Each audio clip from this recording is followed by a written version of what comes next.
very good evening to you and welcome to Global News on Atlantic Television Network. To begin, let's take a look at the headlines. NDDC pledges support to security agencies. Military bust kidnap syndicate. Tinubu launches Armed Forces Appeal Fund. Federal government issues 9 new licenses for modular refineries. Israel strikes, kills 60 persons in Lebanon. CAF gets AFCON date for Super Eagles. Politicians lack respect for Nigerians. Macaroni. The people of Maiduguri need your help. A catastrophic flood has engulfed the city, leaving over 1 million residents stranded and fighting for survival.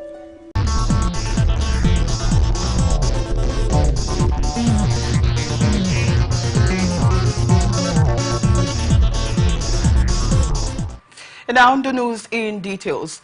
Managing Director of the Niger Delta Development Commission, Dr. Samuel Obuku, says the Commission will not relent in providing the needed support to the Nigerian Police Force and other security agencies in the region to enable them to function optimally.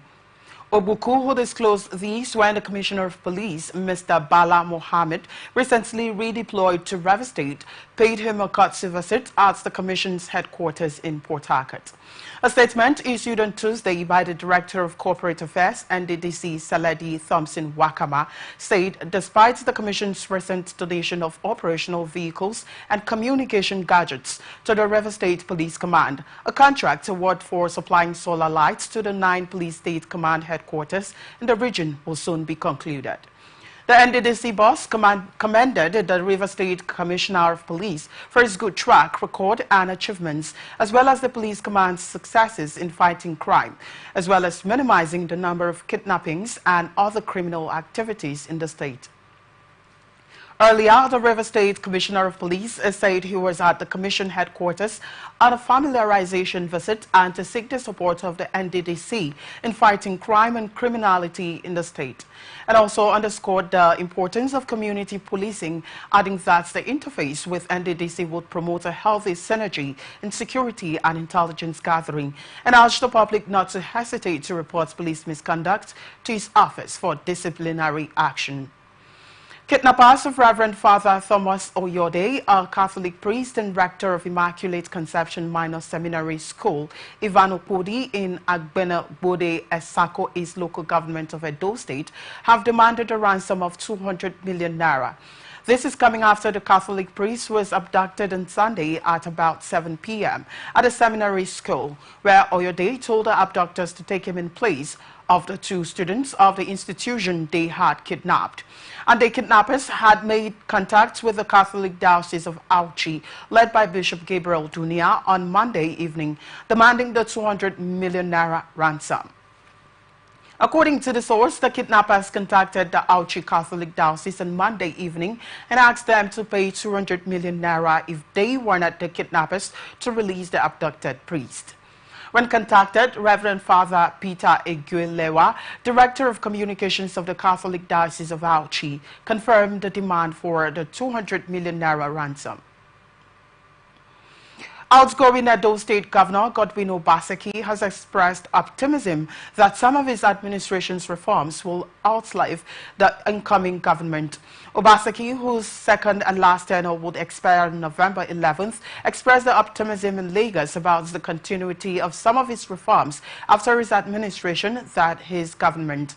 He said workers and parents whose children were enjoying Edo-based e-learning education and other initiatives would not allow the incoming All Progressives Congress-led administration to tamper with them, adding that his administration had restored respect to civil service, revolutionized education and improved electricity, as well as internet connectivity and road infrastructure, among others.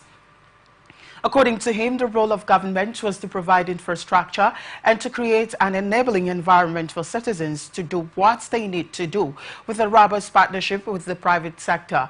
While the state government had succeeded in encouraging electricity generation by attracting firms like Azura and Osiomo Power, and promised to create the state-owned electricity markets to encourage investments in the distribution of power within the state. Obaseki said his administration had ensured stable electricity to power public institutions and infrastructure in metropolitan Benin City. Cross River State will be conducting local government council and ward elections this weekend, November 2nd, 2024. The State Commissioner of Police, CP Augustine Grima, has assured a peaceful conduct of both elections, addressing journalists shortly after the state security meeting presided over the Governor, Senator Basi Otu. Grima assured citizens that the environment will be conducive for all to exercise a franchise. Grima, who was posted out to Kaduna State and replaced by another CP Okpara, but reinstated after a week, adding that all relevant security agencies in the state have fully deployed their resources to guarantee the safety of citizens and maintain law and order during the elections. He urged the electorate to embrace the prevailing peace atmosphere in the state and come out to vote on election day, while the command's police public relations officer, SP Irene Ubo, said there have been several engagements with stakeholders to ensure the elections run peacefully. Imo State's Police Command has arrested a 17-year-old lady addressed as Jessie Chidebere, a student of Imo State University who faked her kidnapping and death. A press statement by the police relations officer of the command, ASP Henry Okoye, informed that her arrest was effected by the OG Police Divisional Headquarters on October 26, 2024, after receiving a distress call from concerned citizens reporting her missing. The situation reportedly caused public unrest as a family and the university community were thrown into panic. According to the statement, a message sent from her WhatsApp account claimed she had been abducted and killed, urging her family to go to the RG police station for confirmation. Okoye also said in response to the distress call, police operatives launched a search and discovered the following morning that Chidebere was alive and had fabricated the story as a prank on social media.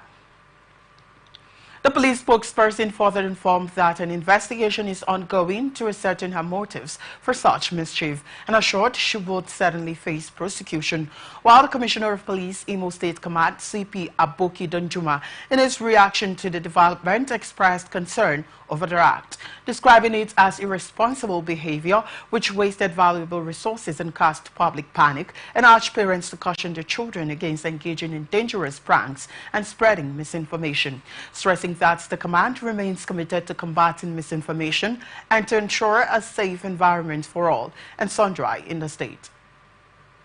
All Progressives Congress in Osun State has suspended former Minister of Interior Ogbeni Ralph Aregbesola over alleged anti-party activities. In a resolution submitted to the APC National Secretariat and addressed to National Chairman Dr. Umar Ganduje, the Osun APC accused Aregbesola of creating divisions within the party by establishing a splinter faction. The state party chapter said the move had undermined cohesion and unity, especially during a critical period in Osun politics, adding that Aregbesola's actions have fueled internal divisions. Aregbesola's camp is yet to respond to the development.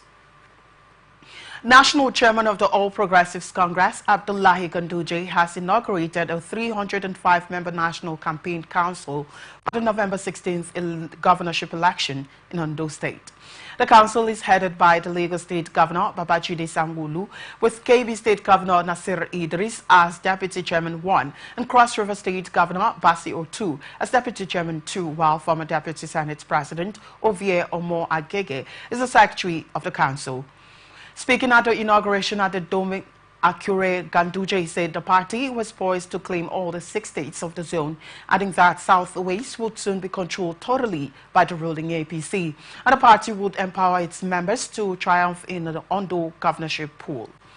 He harped on the need for the National Campaign Council to synergize with the Ondo State Council to achieve the aim of winning the Ondo election.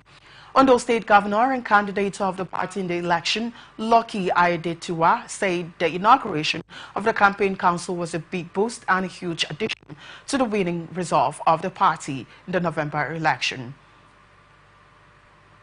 Ogun State High Court sitting at Beokuta has dismissed a suit by 16 political parties in the state seeking to postpone the proposed local government elections scheduled for November 16th. The presiding judge, Justice D.A. Okunsoka, while delivering judgment on Action Alliance and 15 Rs v. OG Sieg and Anor, rejected the claims of the political parties that the Ogun State Independent Electoral Commission had acted unilaterally and dictatorially by fixing the date of the local government elections without first consulting the political parties. Justice T.A. Okunsoka unequivocally held that there was no provision in the Constitution or the relevant electoral laws that required the electoral umpire to consult political parties before fixing the date of elections. Adding that, the court also found that the claim of the parties that Ondo State governorship elections will be held on the same day as Ogun local government elections is not a legitimate reason for asking the court to compel Electoral Commission to postpone elections in the state. The courts thereby maintained the status quo ante on the earlier announced dates for the Ogun State's local government elections, slated for 16th November 2024. 34-year-old man identified as Shegun Adebite was found dead at a construction site near Witch Tech Factory on the Lagos-Ibadan Expressway. The state's police spokesperson, Omolola Odutola, who confirmed on Tuesday, said the incident was reported to the Sagamu division of the command by the Adedeji Adebola. According to her, Adebola reported that the local security guard attached to the construction site, identified as Hassan, informed him that a violent altercation took place between the deceased and some unidentified persons. And following the report, detectives quickly arrived at the location where they found Shegun's body lying in a pool of blood with multiple machete wounds on his body. Odutola said a blood-stained machete was recovered at the scene, and the corpse was evacuated and deposited at Livewell Morgue for autopsy. Adding that the security guard had fled the scene, likely for safety, and that an inquiry into the murder had begun. Justice Inyang Ekwo of the Federal High Court in Abuja has ordered the final forfeiture of the multi-million naira Sunflower Hotel Limited in Kaduna State, linked to former Vice Chancellor of the National Open University of Nigeria, Professor Vincent Tenebe, to the federal government. The order issued on Tuesday followed a motion on notice for final forfeiture of the property filed in June 21 and moved by F.O. Dibang, Counsel for the Economic and Financial Crimes Commission. In its ruling, Justice Ekwo declared order forfeiting the property set out in the attached schedule, found in possession of the respondent as properties reasonably suspected to be proceeds of unlawful activities to the Federal Republic of Nigeria, while the court had on February 16th granted an interim preservation order for the hotel and directed the EFCC to publicize the order within 14 days in a national newspaper and on its website to notify any individuals or bodies with claims on the property to come forward. According to an affidavit by an EFCC operative in the Economic Governance section, Dare Okpeyemi, the EFCC received intelligence in December 2022 concerning conspiracy, theft, division of public funds, and criminal breach of trust involving Monday Onyema, former chairman of the Delta State Board of Internal Revenue and former bossa of NOUN, and Adamu Danlami, owner of Crossbill International Limited, but currently at large.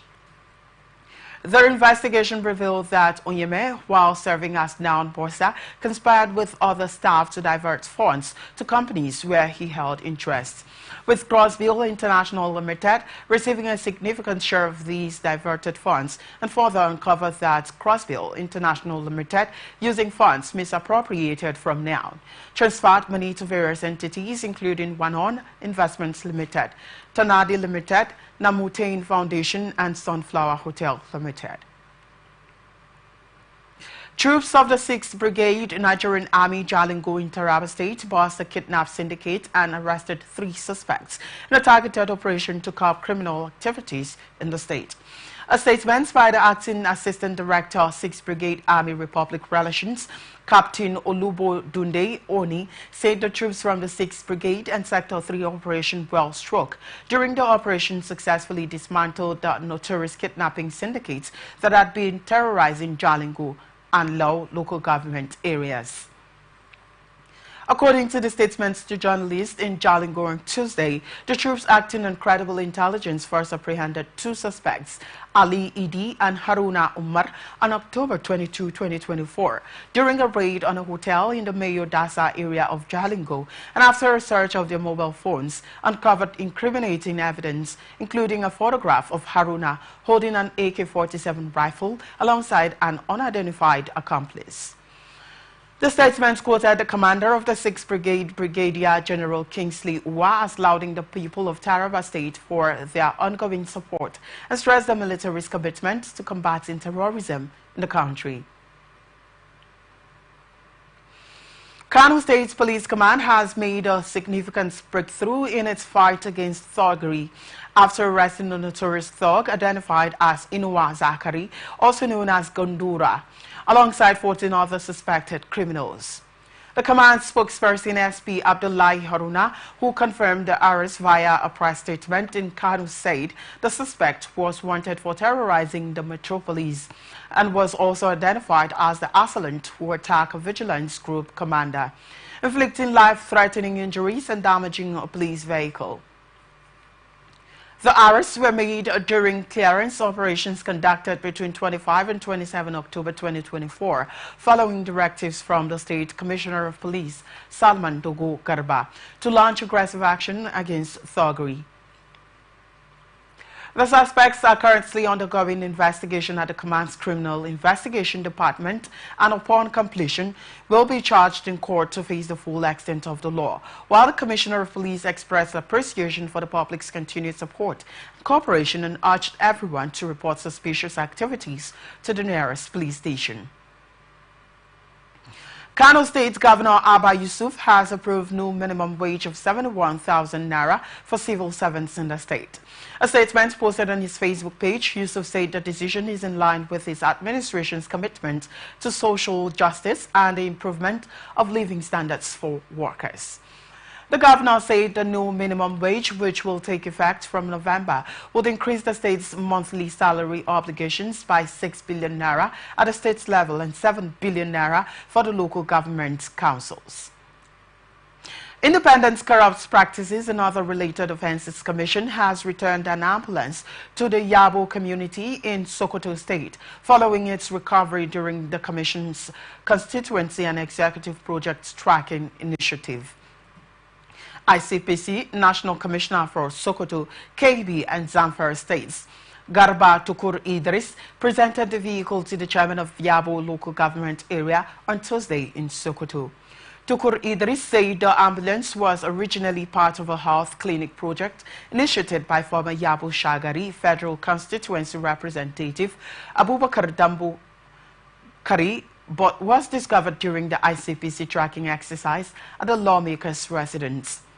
Tukur Idris urged the local council, healthcare workers and community members to ensure the responsible use of the vehicle, pledging continued ICPC support, adding that the project had saved Nigeria hundreds of millions of naira through the recovery of incomplete projects which often leave communities vulnerable to security risks. He also stressed the essential role of the private sector and civil society organizations in monitoring project implementations, adding that completed constituency projects provide tangible democratic dividends for grassroots development. You're watching the Global News on Atlantic Television Network. We'll be back after this break. Do stay with us. The people of Maiduguri need your help. A catastrophic flood has engulfed the city, leaving over 1 million residents stranded and fighting for survival. Entire communities are submerged, with people trapped inside homes and on rooftops cut off from food, clean drinking water and essential supplies. Health experts are warning of a potential outbreak of deadly diseases, and medical facilities are out of commission. The situation is dire. Helicopters, boats and high-riding trucks capable of navigating the treacherous, waterlogged areas are urgently required to reach the countless men, women and children still awaiting rescue. The Nigerian media is issuing a desperate plea to the government, humanitarian organizations, international actors and citizens across the nation. Step in now, before it's too late. For more information on how you can help, contact Professor Usman A. Tar, the Honorable Commissioner for Information and Internal Security, Borno State, on 0809-233-3955. Every second counts. This is powered by Atlantic Television Network.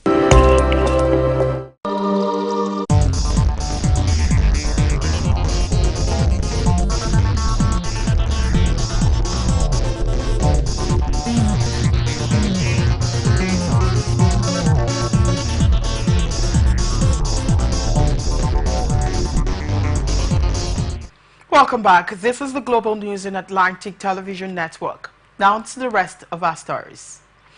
President Bola Tinubu has launched the 2025 Armed Forces Remembrance Day Emblem and Appeal Fund. He performed the brief ceremony at the council chambers of the State House on Tuesday, where he seized the opportunity to commend the armed forces for their role as the first line of defense in protecting the country.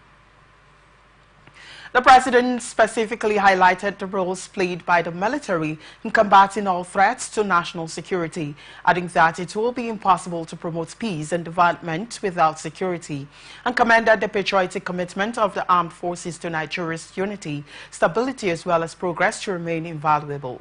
In appreciation of the efforts of fallen heroes to national security, the Secretary to the Government of the Federation, George Akume, pledged a donation of 500 million naira on behalf of government officials, while President of the Senate, Godswill Akpabio, on behalf of the National Assembly, made a donation of 200 million naira. Also, the Chief Defense of Staff, CDS, Christopher Musa, announced a donation of 50 million naira on behalf of the Service Chiefs and the Inspector General of Police, Kayode Igbetoko. Senate has postponed the screening of President Bola Tinubu's new ministerial nominees to enable the nominees to conclude all aspects of documentation and pre-screening exercises.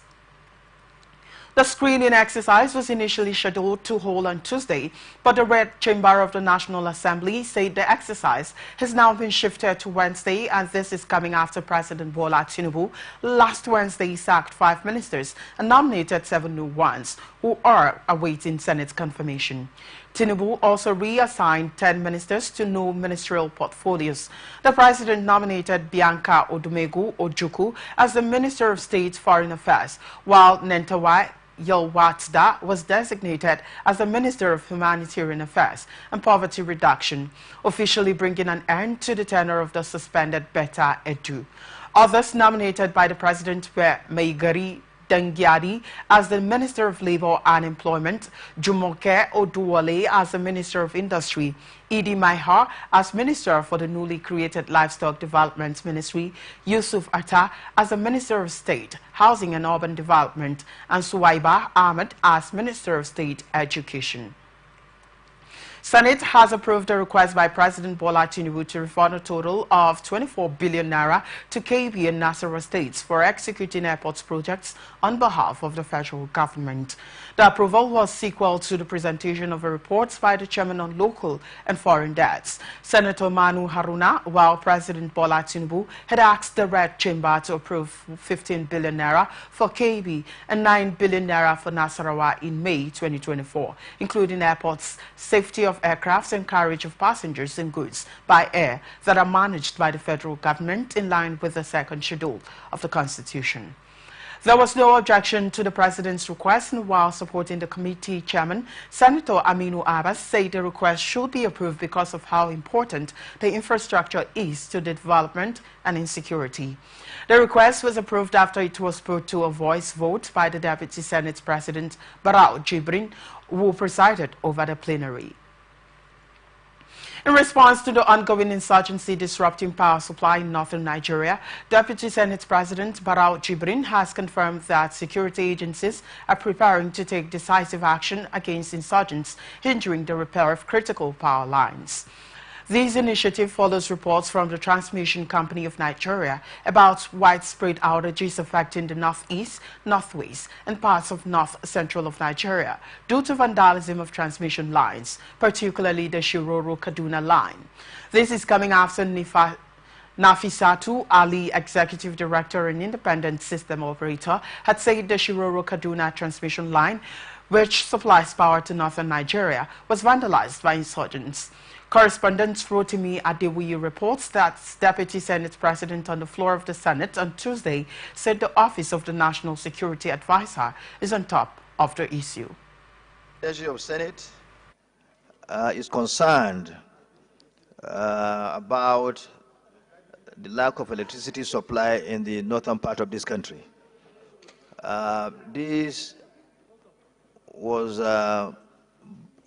This is happening due to the fact that the electricity tower coming from within the area that electricity is taken to the northern part of the country was vandalized by terrorists. And it has become a problem for the TCN staff to get to where this occurred, to get it restored, because that area is being occupied by terrorists. Now, what has been done is, what is being done now is that the security agencies are putting their hands together to get to that spot and try to eradicate or take away the threat that is been there for quite a while. Chairman, House of Representatives Committee on Information, National Orientation, Ethics and Values, Olushola Fatoba, says the new skills and vocations introduced into school curricula by the federal government are to enhance practical skills and employability. Fatoba, who urged parents and school children to embrace the new developments in the curriculum of primary and junior secondary schools, said the initiatives is a testament to the fact that President Bola Tinubu has the interest of Nigerian students at heart. The lawmaker representing Ekiti Central Federal Constituency 1, who spoke in a chat with journalists in Edo-Ekiti on Tuesday, called for the inclusion of a historical program in the curriculum for the pupils to know about their past and to be able to project into the future. Members were harassed, locked up. Fatoba said that the updated curriculum designed for primary and junior secondary school students, whose implementation would begin in January 2025, aims to equip Nigerian students with modern skills like digital literacy, robotics, and various vocational and entrepreneurship opportunities. Adding that the new curriculum targets making students self-reliant, competitive, and aligned with global standards. Said the government's plans to finalize preparations over the next 2 to 3 months to ensure both private and public schools are ready. The acting Executive Secretary of the Nigerian Educational Research and Development Council, Dr. Margaret Lawani, said altogether there are about 15 different traits newly introduced or skills for basic education. Speakers of House of Representatives, Tajuddin Abbas, has promised that the 10th House will prioritize university autonomy for better performance. Abbas, who disclosed the pledge at the public hearing on 5 bills seeking to establish federal universities of solid mineral development, Michika, Adamawa in Abuja on Tuesday, and represented by Rep. Esosa Iyawe, member representing Oredo Federal Constituency in Edo. The speaker said the bills were also considering establishment of 4 other universities across the country. According to the speaker, the lawmakers were not oblivious of the reservations by many Nigerians about establishing new universities, particularly because some of the existing ones were underperforming and did not meet global academic standards. I think that the legislators must also respond to the growing population, which had resulted in thousands of qualified young Nigerians being unable to gain university admission. Minister of State for Police Affairs, Iman Suleiman Ibrahim, has promised to extend an invitation to 2 authors, Dr. Tumbari Sibe and Professor Christian Connect, to join the federal government's Committee on National Policing Policy. This is coming after the two experts, Sibe and Connect, recently launched a book titled Cybercrime, Digital Forensic Readiness and Financial Crime Investigation in Nigeria. Sibe, who is a lecturer in the Department of Computer Engineering at River State University, is a cybersecurity and digital forensic expert with over 2 decades of professional experience in information technology consulting, while Connect is a professor of international security in the School of Law and Government, Dublin City University, Ireland. The minister insisted that experts like Sibe and Connect were needed in the committee, which he said was under formation, and the authors would provide inputs on cybersecurity frameworks for the Nigerian police force. The minister, who was represented by his senior technical advisor on policy and strategy, Mike Imafido, during the book launch, said the ministry was focused on driving police reforms through integration of advanced technologies. 2023 Labour Party LP presidential candidate Peter Obi says it's insensitive for anyone to demand a new aircraft for Vice President Kashim Shettima following the recent incident in the United States. The Speaker of the Borno State House of Assembly, Abdul Karim Lawan, had claimed that Shettima's life is at risk due to the faulty presidential aircraft he is using to represent President Bola Tinubu in official engagements across the globe. Reacting, Obi said the Speaker was unconcerned about the prevailing economic hardship confronting Nigerians, adding that the national electricity grid has so far collapsed 8 times this year alone and 105 times in the last 10 years, plunging small businesses into great losses and households into darkness. Analyst has blamed the federal government over failure to pay workers' salary from the Ministry of Finance as instructed by the presidency. Speaking on Atlantic Television Network program Society Watch, a public affairs analyst, Ike Chukwu, said it is gross misconduct from the Ministry of Finance for not complying with the directives from the president to pay salaries of non-academic staff. You are asking, why was this guy paid and I was not paid? And in the process, from what they said, there was an agreement or an order from the government, from the presidency that, okay, since perhaps standing on, since these other guys has been paid, pay these guys their own salary. There was an agreement from October last year. Then the Minister of Finance is sitting on it. I'm wondering, like they also raised there, how can the president give an instruction, the Minister of Finance or Minister of Finance, an appointee of the president, renege on it? Isn't something wrong somewhere?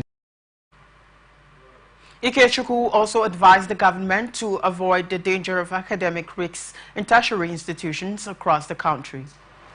It's not enough to tell these guys that we paid. Was there a follow-up of a memo, a document or something sent to the Ministry of Finance that, okay, pay off these people?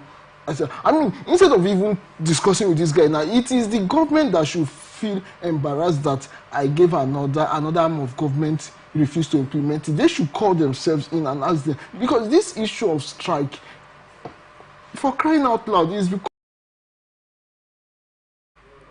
this comes as universities across the country, especially those owned by the federal government, were yesterday shut down by non-academic staff under the aegis of Senior Staff Association of Nigerian Universities and the Non-Academic Staff Union of Educational and allied institutions. The action followed the decision of the national leaders of the two unions to call their members out on indefinite industrial action following the alleged failure of the government to pay them 4 months of their salaries withheld during the 2022 strike by university workers. And now we move on to business news. 19 state governors in the northern region have registered a strong displeasure on the recent tax reform bill the federal government submitted to the National Assembly for approval. The governors particularly rejected the proposed shift to a derivation-based model for value-added tax distribution, adding that the proposed model will be at the disadvantage of the northern states and other less industrial regions. The governors, under the auspices of the Northern States Governors Forum, voiced a strong opposition in a communique issued after a strategic meeting in Kaduna, which was read by the chairman of the forum and Gombe State Governor Mohammed Yahaya.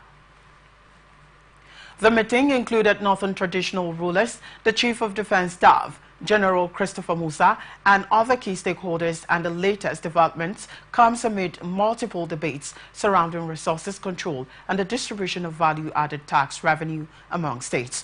While many northern states where Sharia law is practiced prohibits the sale of alcoholic beverages, but still receive a share of VAT collected from alcohol sales. However, in the new tax reform bill, the Taiwo Oyedele-led panel proposed the amendment of the distribution formula to a derivation-based model, and while disapproving this policy, the governors said that VAT is currently remitted based on the location of company headquarters rather than where goods and services are consumed, stressing that the measures will negatively affect the distributed revenue from the Federal Accounts Allocation Committee. Head of the country's oil regulator said Ghana is planning to buy petroleum products from Nigeria's Dangote Petroleum Refinery since the facility is operating at full capacity and will reduce more expensive exports from Europe. Chairman of the National Petroleum Authority, Ghana, Mustafa Abdul Hamid, said this could end monthly fuel imports from Europe of $400 million and spoke at the OTL Africa Downstream Oil Conference in Lagos.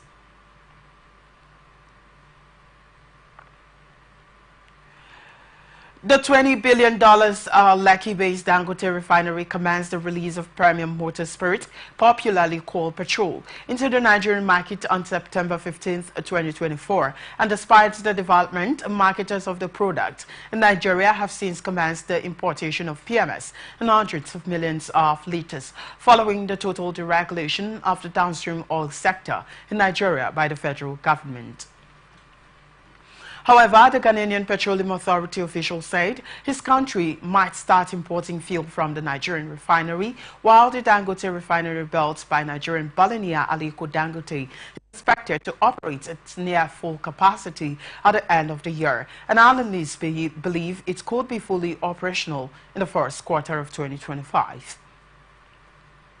Federal government, through the Nigerian Midstream and Downstream Petroleum Authority, has issued licenses for 9 modular refineries. The Chief Executive Farouk Ahmed, who disclosed these at the 2024 Oil Trading and Logistics Africa Downstream Energy Week in Lagos, said the licenses were issued under President Bola Tinubu's administration in the past year. According to him, Nigeria's refining capacity has been increasing under the current administration, especially with the Dangote refinery coming on stream. He stressed that under the current administration and the ministers in charge of the oil and gas sectors, Nigeria is poised to actualize the target of 3 million barrels per day of crude oil production and the projected 10 billion standard cubic feet of gas per day for domestic utilization, and will also boost its proposed domestic refining capacity, leading to Nigeria becoming a next exporter of petroleum products. Speaking further, Ahmed urged stakeholders for a comprehensive domestic pricing framework for liquefied petroleum gas to make the product more accessible and affordable for consumers nationwide, adding that in an attempt to make cooking gas affordable, the agency has been engaging stakeholders and domesticating LPG produced in countries by producers like Chevron Nigeria Limited and Mobil Producing Nigeria Limited, the Nigerian LNG, and others. Federal Competition and Consumer Protection Commission has issued a stern warning to banks in Nigeria regarding ongoing disruptions to online banking services that have impacted consumers. The Commission expressed concerns that the disruptions hinder customers from accessing funds, making payments, and completing essential transactions. A statement on Tuesday by the Executive Vice Chairman and Chief Executive Officer, Mr. Tunji Bello, said the disruptions have negatively impacted millions and have serious implications for individuals and businesses alike, stressing that under the Federal Competition and Consumer Protection Act of 2018, customers have rights that ensure fair and accountable service delivery, including the rights to quality service. Bello said the Commission is currently collaborating with relevant regulatory authorities and financial institutions to address the service disruptions and ensure consumer protections are enforced. And the Commission is actively working with relevant regulatory authorities, financial institutions, and stakeholders to address the disruptions and ensure the protection of consumers. The FCCPC also said when banks fail to maintain access to essential services, they may breach these standards, potentially leading to significant financial hardship, loss of trust in the banking system, and damage to the overall economy. Adding that as Nigeria's economy shifts towards a cashless system, interruptions to online banking are becoming more than mere inconveniences. They are perceived as violations of consumers' rights. You're still watching the news on Atlantic Television Network. Up next is International Tidbits. Lebanese Health Ministry says at least 60 people have been killed in Israeli attacks in Lebanon's eastern Bekaa Valley, and 2 children were among those killed in strikes, which targeted 16 areas in the Baalbek region. The ministry said 58 people were wounded, while rescue efforts were still underway in the valley, which is a Hezbollah stronghold, and the Israeli military has not made comments. Israel has carried out thousands of airstrikes across Lebanon over the past 5 weeks, targeting what it says are Hezbollah's operatives, infrastructure, and weapons. Governor Bashir Koder called the attacks of the most violent in the area since Israel escalated the conflict against Hezbollah last month. An unverified video posted on social media showed damage to buildings and forests ablaze as rescuers search for the injured. A UNESCO spokesperson said that analysis of satellite images had not revealed any damage within the perimeter of the inscribed site of Baalbek. Hezbollah has declared the group's Deputy Secretary General as its new head, and Naim Qassem replaces long-term leader Hassan Nasrallah, who was killed in an Israeli airstrike in Beirut last month. He is one of the few senior Hezbollah leaders who remains alive after Israel killed most of the group's leadership in a series of attacks. And the appointment comes as the conflict in Lebanon intensified in recent weeks, while for more than 30 years, Naim Qassem, who was Hezbollah's Deputy Secretary General and one of the group's most recognized faces. Hezbollah said he was elected by the Shura Council in accordance with the group's rules, adding that his whereabouts are unclear. However, some reports suggest he has fled to Iran, which is Hezbollah's main supporter. Announcing Qassem's promotion, Hezbollah released a statement describing him as bearing the blessed banner in his march and also honored the late Nasrallah and others killed in the conflict, while the new Hezbollah leadership was expected to be passed to cleric Hashim Safaeddin. But on 22 October, it was revealed that he had been killed in an Israeli airstrike nearly 3 weeks prior. Israel went on the offensive against Hezbollah after almost a year of cross-border hostilities sparked by the war in Gaza, saying it wanted to ensure the safe return of residents of border areas displaced by Hezbollah rockets. Missile and drone attacks, and over the past year, more than 2,700 people have been killed and nearly 12,500 injured in Lebanon, according to the country's health ministry. Bolivia's government has rejected claims by the former president Evo Morales that it ordered a targeted attack on him. Morales says his car came under sustained gunfire on Sunday night in the Cochabamba region in what he condemned as an attempt on his life, while Bolivia's Interior Minister Eduardo del Castillo said the former president's convoy had fled an anti-drugs patrol, during which his security team fired at police and ran over an officer. Evo Morales is involved in a power struggle with President Luis Arce over who should be the movement for Socialism Party's candidate in next year's election. A statement by a pro-Morales faction of the Mas Party said men in black had fired on the vehicle when it passed by a military barracks, and it held President Arce's government responsible, while Del Castillo told the news conference an anti-drug trafficking unit was on a standard highway patrol when Morales' convoy shot at police and ran over an officer. Morales argues the accusations are part of a right-wing vendetta against him by the interim president who replaced him in office after his resignation in 2019 following allegations of vote rigging. Huge Maya city has been discovered centuries after it disappeared on the jungle canopy in Mexico. Archaeologists found pyramids, sports fields, causeways connecting districts in amphitheaters in the southern eastern state of Campeche. They uncovered the hidden complex, which they have called Valeriana, using LIDAR, a type of laser survey that maps structures buried under vegetation, and believe it's second in density only to Calakmul, thought to be largest Maya site in Asian Latin America. The team discovered 3 sites in total, which are the size of Scotland's capital, Edinburgh, by accident when one archaeologist browsed data on the internet. And it was a LIDAR survey, a remote sensing technique, which fires thousands of laser pulses from a plane and maps objects below using the time the signal takes to return.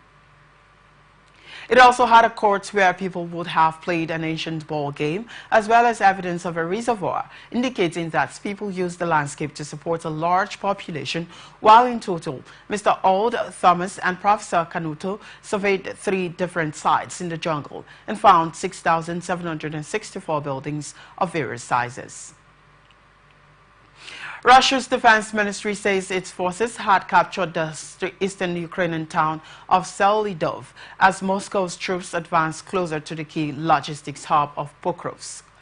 The capture of the front-line town of Selidov, located about 18 kilometers and 10 miles southeast of Pokrovsk, is the largest gain for Russia, which has taken large swathes of territory in the Donetsk region in recent months. Their announcements came shortly after Moscow claimed the capture of 2 nearby villages, Bogoyavlenka and Katovnivka, and the small town of Genik, which are all located south of Seldov and near the Ukrainian-held industrial town of Kurakov. Selidov had around 20,000 inhabitants before Russia launched its offensive, and the town had the only coal mine in Donetsk region that remained under Ukrainian control. According to the data from the American Institute for the Study of War, that this is coming after the Russian army took 478 square kilometers of Ukrainian territory in October, a record since the first week of the conflict in March 2022. Here now is sports news on ATN. Confederation of African has declared dates for the Super Eagles Final 2 2025 African Cup of Nations qualifiers against Benin Republic and Rwanda. According to CAF, the Super Eagles will be away to the Cheetahs of Benin Republic at the Stade Felix Houphouët Boigny, Abidjan on Thursday, November 14th, and the match day 5 encounter will kick off at 8 p.m. local time to pervert the course of justice. This is coming after Justice Dawodu, in that ruling, had also stopped the self-acclaimed social media police from further releasing, publishing or circulating any defamatory videos and comments against the senior lawyer and his son on all his online social media handles and pages pending the hearing of a suit filed by the duo.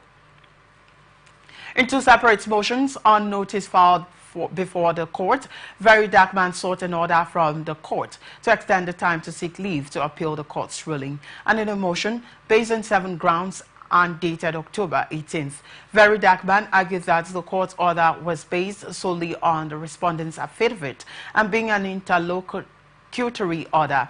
The court's permission to exercise his constitutional right to appeal is required. According to him, while it is at the court's discretion to grant or refuse leave to appeal, such discretion should be exercised judicially and judiciously. And that's the package on the global news for tonight. Before we go another look at the major stories. We told you that NDDC pledges support to security agencies. Military bus kidnap syndicates.